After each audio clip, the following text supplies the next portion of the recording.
What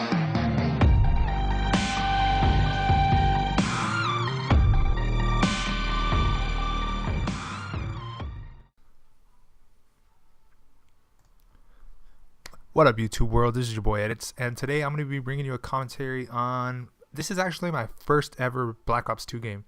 I jumped straight into. I beat the campaign first. The campaign was it was alright. It was cool, but it was kind of complicated. The stories kind of bounced everywhere. I don't think I actually finished every match. I think every time I try to select different matches, different levels of the game of the campaign, I kind of felt like I was gonna go into like a different side of the story, but then it ended up taking me straight to the end. So I don't really see the point of all that. But anyways, I beat the campaign. It was cool. I didn't like the fact that apparently you don't get the AK-47 in this game, but you have it in the campaign mode. But anyways, that's not the point. Nobody really cares about campaign. I'll do another segment later where once everything starts to die out and everything's not all multiplayer, everybody's giving their things on Black Ops 2. But anyways, this is my very first match in Black Ops 2. Very first match. As you can see in the beginning, I didn't have create a class. I don't. This is the first time I'm playing on this map. I think it's called Plaza, but it's a good map. It's a good map. I like it, but something about it in TDM or not TDM, but in free-for-all, I think it's a little too big for a free-for-all map. But besides that, it's a good match, good map. I mean, my bad. It's been a couple days since I've done one of these. But anyways, this is my very first match. It's a TDM, of course. I didn't want to jump straight into a free-for-all or domination because those dominations, I'd rather play those with a team. Simply because it's easier, you have better communication, you guys understand each other because you guys, your game plays, your game styles, you have a better understanding of where to go and who's gonna be playing which role, But anyways, this is a TDM. I got used to playing TDM by myself. I kind of prefer it actually. It's a lot it's a lot better for me. But anyways, this is a Plaza. It's a team deathmatch with the Ghost class. I think it's the very first very top class that they give you in the basic.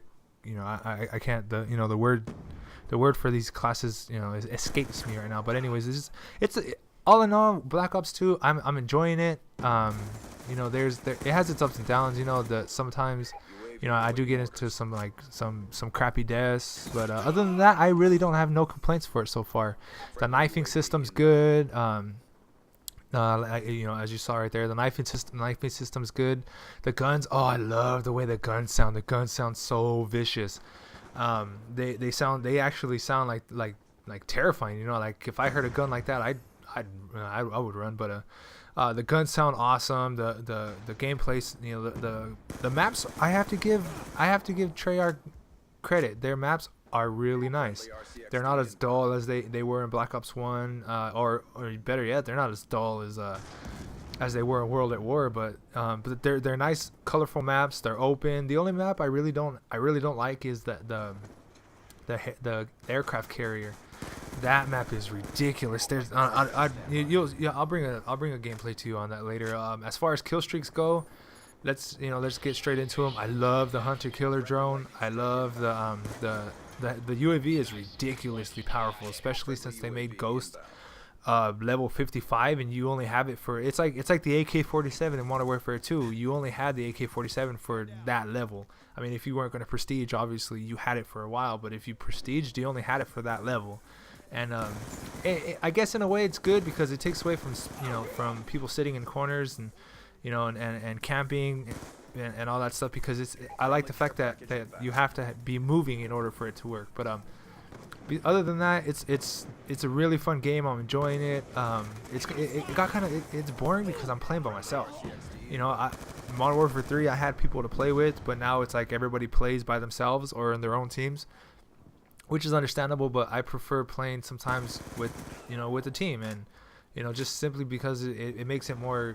It makes it more entertaining. It makes it more fun. It makes it more distracting. You don't get so much into the game. But other than that, I love the maps. I love the guns. The guns are awesome. I think my favorite gun right now would have to be the TAR, the MTAR. That gun's ridiculously strong. It's a well balanced gun.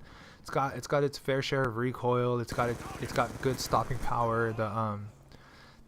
The iron sights, I'm really digging in this because they're not actual iron, like there's no circles around it, like a circle iron sight. But other than that, I'm liking the guns. I'm liking Black Ops 2 so far. There hasn't been really that big complaints. I got hit with some really high kill streaks the other day because we were playing domination and we're playing with a really shitty team. But other than that, the kill streaks are good. I think everything's pretty well balanced as far as kill streaks and guns. And the shock charges I thought were gonna be the noob tubes of Black Ops 2, but really they're really not. I mean, they're not as strong as I would expect them to be. They're actually kind of they're kind of weak a little bit, and not weak, but they stop them for just long enough where you can kill them. That's perfect. Like I don't want that. I didn't want it to keep shocking them like a shot like how flashbangs keep them blinded for 30 seconds or so. But I'm really liking the shock charges. They're strong. They alert you when people are coming behind you. Because the sound. One thing that I didn't like was the footsteps. I can't I have the Astro A40s and I can't hear crap with them. I can't hear people coming up behind me. You have to really pay attention.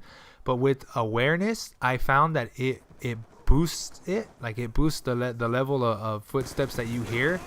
And once you have that on, man, it's ridiculous how easy it is for you to hear them. So I think that's where they kind of balanced it out. I'm not really sure if people have unlocked awareness yet to where they can make a clear judgment on them. But after you put awareness on, it makes hearing them that much easier. Another thing too that I wanted to address was I just had it right now and I forgot. Anyways, but as far as footsteps go, I think a lot of people were judging the footsteps based on the initial launch of the game, because you can't really hear footsteps. I will agree on that. You can't hear them at all. But then once you put awareness on, it's like they're it's almost like sound horn them. But as far as the game goes, this and my first impressions of the map. The reason why it took me so long to put out a video on Black Ops 2 is because, well, one, I'm pretty sure if you follow the bigger ups of Call of Duty, they're just spamming your inbox, your sub box with them. So I wanted to slow it down, wait after everybody got their own initial thoughts out about it, and just give you mine. But other than that, the game's coming to an end. But I hope you enjoyed it. I'm liking the game. I'll be bringing you more.